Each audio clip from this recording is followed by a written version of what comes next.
संतोष एक साधारण और आध्यात्मिक महिला थीं जो 6 भाई बहनों में सबसे बड़ी थीं। उनके एक भाई के साथ उन्होंने अपने माता पिता की मेहनत को देखा था। संतोष ने एक महत्वपूर्ण मोड़ लिया जब उन्होंने एक व्यक्ति से शादी की जो बाद में पुलिस विभाग में शामिल हो गया। पति की अनुपस्थिति में संतोष ने खेती की। वह अपने बच्चों के लिए समर्पित थीं, जिनमें एक बड़ा बेटा, 2 बेटियां और सबसे छोटा बेटा शामिल था। संतोष का जीवन बहुत कठिनाइयों से भरा हुआ था। वह स्वास्थ्य समस्याओं से जूझती रही, जिसमें मोटापा और पीठ की समस्याएं शामिल थीं। कभी कभी पारिवारिक संघर्षों में उन्हें गंभीर चोटें भी आईं।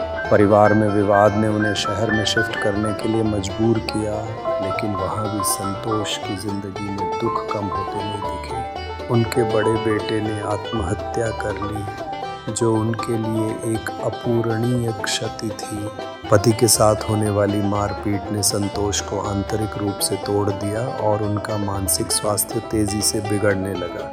आखिरकार संतोष एक दुर्घटना में चल बसी। उनके जाने के बाद छोटे बेटे को उनके खोने का बड़ा बोझ उठाना पड़ा।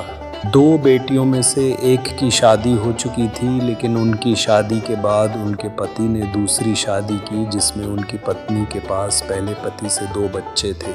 ये संतोष के परिवार की स्थिति को और भी जटिल बना गई। संतोष की कहानी हमें यह सोचने पर मजबूर करती है कि कैसे एक व्यक्ति की स्थिति उसके परिवार के अन्य सदस्यों को प्रभावित कर सकती है। संतोष ने जो संघर्ष किए वे केवल उनके अपने नहीं थे, बल्कि उनके परिवार के लिए भी एक गहरा प्रभाव छोड़ गए। इस जीवन की त्रासदी हमें यह याद दिलाती है कि जीवन हमेशा सरल नहीं होता और हम सभी को कठिनाइयों का सामना करना पड़ता है।